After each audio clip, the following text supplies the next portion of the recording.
Hello everyone, स्वागत है आप सभी लोगों का कल्याण इंस्टीट्यूट यूट्यूब चैनल पे।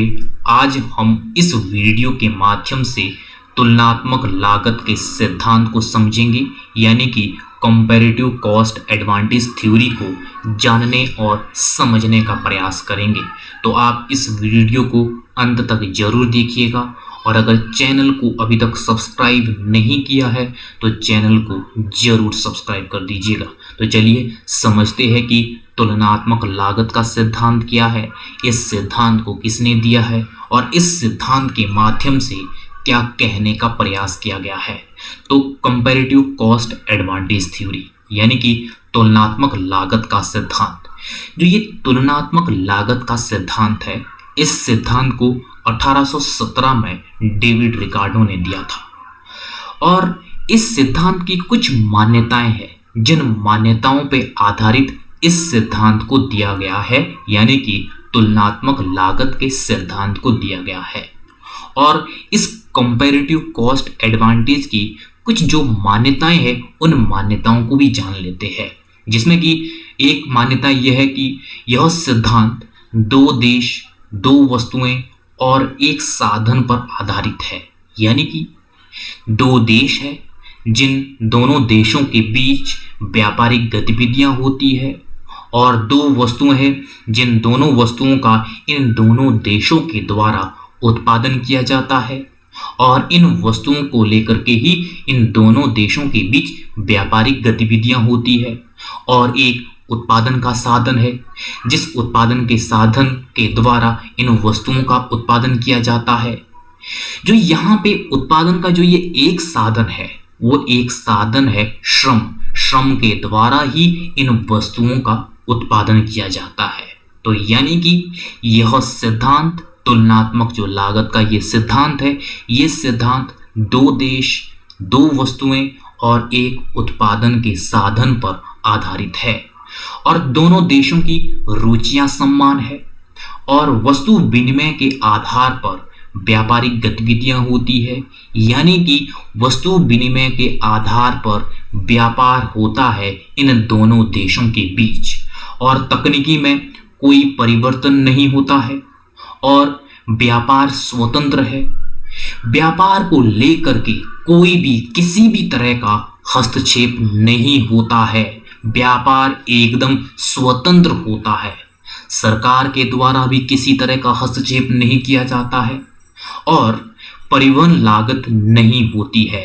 किसी भी तरह की कोई भी परिवहन लागत नहीं आती है। तो इस तरह से जो ये कंपैरेटिव कॉस्ट एडवांटेज थ्योरी है, ये थ्योरी इन मान्यताओं पे आधारित है।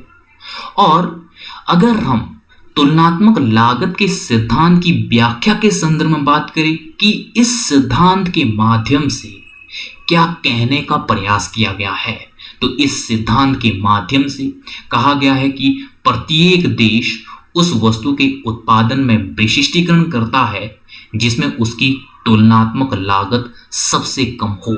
यानी कि इस सिद्धांत के माध्यम से कहा गया है कि प्रत्येक देश उस वस्तु के उत्पादन में विशिष्टीकरण करेगा जिसमें तुलनात्मक रूप से उस वस्तु के उत्पादन में लागत कम आती हो। प्रत्येक देश दो वस्तुओं का उत्पादन करता है, और इन दोनों वस्तुओं के उत्पादन में जिस वस्तु के उत्पादन में तुलनात्मक रूप से लागत कम आती हो, उसमें उस देश को विशिष्टीकरण करना चाहिए, यानी कि महारत हासिल करनी चाहिए। जिसमें विशिष्टीकरण हो, यानी कि जिसमें तुलनात्मक लागत कम हो, उसमें ही उसे विशिष्टीकरण करके उसे निर्यात करना चाहिए। यानी कि जिस देश को जिस वस्तु के उत्पादन में कम लागत आती है, उसमें वो विशिष्टीकरण करेगा और उस वस्तु को वो निर्यात करेगा, क्योंकि उस वस्तु के उत्पादन में और निर्यात करने में उसको ज़्यादा प्रॉफिट होगा। और जिस वस्तु में जिस देश को तुलनात्मक लागत अधिक आती हो, उस वस्तु को उसे आयात करना चाहिए। यानी कि जिसमें ज़्यादा लागत आती हो उस वस्तु का उसे आयात करना चाहिए दूसरे देश से, क्योंकि ऐसे में उस देश को ज्यादा प्रॉफिट होगा, ज्यादा लाभ होगा। तो इस तरह से इस तुलनात्मक लागत के सिद्धांत के माध्यम से कहा गया है कि प्रत्येक देश को उस वस्तु के उत्पादन में विशिष्टीकरण करना चाहिए जिसमें उसको तुलनात्मक लागत सबसे कम आती हो, और उसी वस्तु का उसे निर्यात करना चाहिए। और जिस वस्तु के उत्पादन में तुलनात्मक लागत अधिक आती हो उसका उसे दूसरे देश से आयात करना चाहिए। तो ये बताया गया है कंपैरेटिव कॉस्ट एडवांटेज थ्योरी के माध्यम से। अब हम इसके बाद इस कंपैरेटिव कॉस्ट एडवांटेज थ्योरी को इस टेबल के माध्यम से समझेंगे कि इस थ्योरी के माध्यम से वास्तव में ये कहा क्या गया है कि जो ये तुलनात्मक लागत है, तुलनात्मक लागत सबसे कम होनी चाहिए और उस पे ही उसे विशिष्टीकरण करना चाहिए। तो इसको हम इस टेबल के माध्यम से समझेंगे।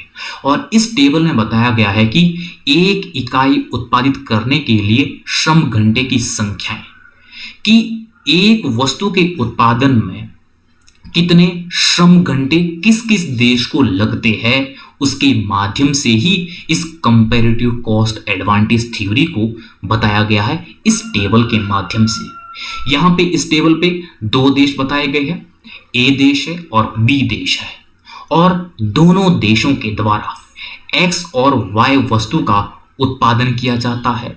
और यहाँ पे इन वस्तुओं के नीचे दोनों वस्तुओं की प्रत्येक इकाई के उत्पादन में कितने घंटे लगते हैं ये बताया गया है, जिसमें कि जो ए देश है, ए देश को एक्स वस्तु की एक इकाई के उत्पादन में 120 घंटे लगते हैं, और ए देश को ही वाई वस्तु के उत्पादन में एक इकाई के उत्पादन में 100 घंटे लगते हैं, और बी देश को एक्स वस्तु के उत्पादन में उसे 80 घंटे लगते हैं, और बी देश को ही वाई वस्तु की एक इकाई के उत्पादन में उसे 90 घंटे लगते हैं।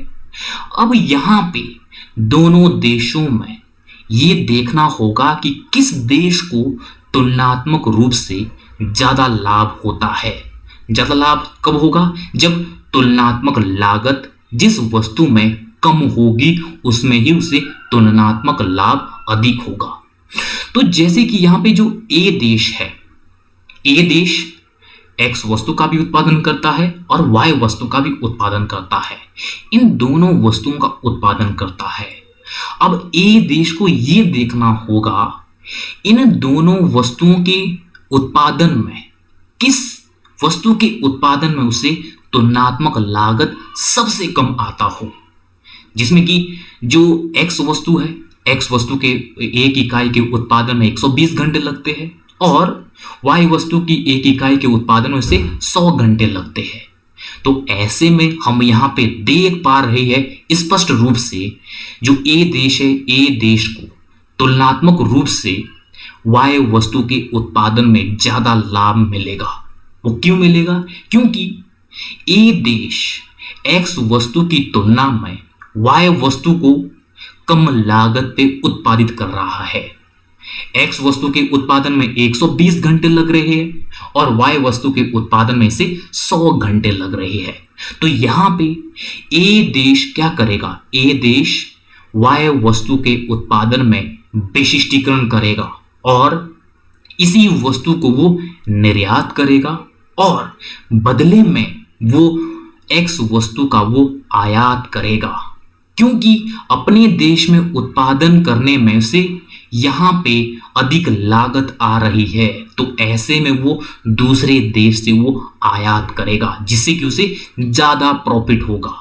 अगर हम बी देश के संदर्भ में देखें तो बी देश भी एक्स और वाई वस्तु दोनों वस्तुओं का उत्पादन कर रहा है और बी देश को एक्स वस्तु की एक इकाई के उत्पादन में से 80 घंटे लग रहे हैं और वाई वस्तु की एक इकाई के उत्पादन में से 90 घंटे लग रहे हैं। तो ऐसे में यहां पे स्पष्ट रूप से दिखाई दे रहा है कि बी देश को किस वस्तु के उत्पादन में ज्यादा प्रॉफिट होगा। तो यहाँ पे बी देश को एक्स वस्तु के उत्पादन में से ज्यादा प्रॉफिट होगा, क्योंकि बी देश को एक्स वस्तु के उत्पादन में कम लागत आ रही है, क्योंकि यहाँ पे एक्स वस्तु के उत्पादन में से 80 घंटे लग रही है और वाई वस्तु के उत्पादन में से 90 घंटे लग रही है। तो ऐसे में बी देश एक्स वस्तु का उत्पादन करेगा और इसमें वो विशिष्टीकरण करेगा और एक्स वस्तु का ही वो निर्यात करेगा और बदले में वो वाई वस्तु को दूसरे देश से वो आयात करेगा, जिससे कि उसे ज्यादा प्रॉफिट होगा। तो इस तरह से जो ये कंपैरेटिव कॉस्ट एडवांटेज थ्योरी है, इस थ्योरी के माध्यम से यही कहा गया है कि प्रत्येक देश उस वस्तु के उत्पादन में विशिष्टीकरण करता है जिसमें उसको तुलनात्मक लागत सबसे कम आती है, और जिसमें वो विशिष्टीकरण करेगा उसे वो निर्यात करेगा, और जिसमें उसे तुलनात्मक लागत अधिक आती हो उसका वो दूसरे देश से आयात करेगा। तो इस तरह से ये तुलनात्मक लागत का सिद्धांत 1817 में डेविड रिकार्डो ने दिया था। तो आज की इस वीडियो के माध्यम से हमने तुलनात्मक लागत के सिद्धांत को समझा है, यानी कि कंपैरेटिव कॉस्ट एडवांटेज थ्योरी को समझा है बड़ी आसान शब्दों में और बड़ी ही बेहतरीन तरीके से हमने समझने का प्रयास किया है। तो मुझे उम्मीद है कि आपके लिए जो ये आज की वीडियो है, ये वीडियो काफ़ी उपयोगी रही होगी। और अगर आपने चैनल को अभी तक सब्सक्राइब नहीं किया है तो चैनल को जरूर सब्सक्राइब कर दीजिएगा और मुझे दीजिएगा इजाज़त, और आप सभी लोगों का बहुत बहुत शुक्रिया।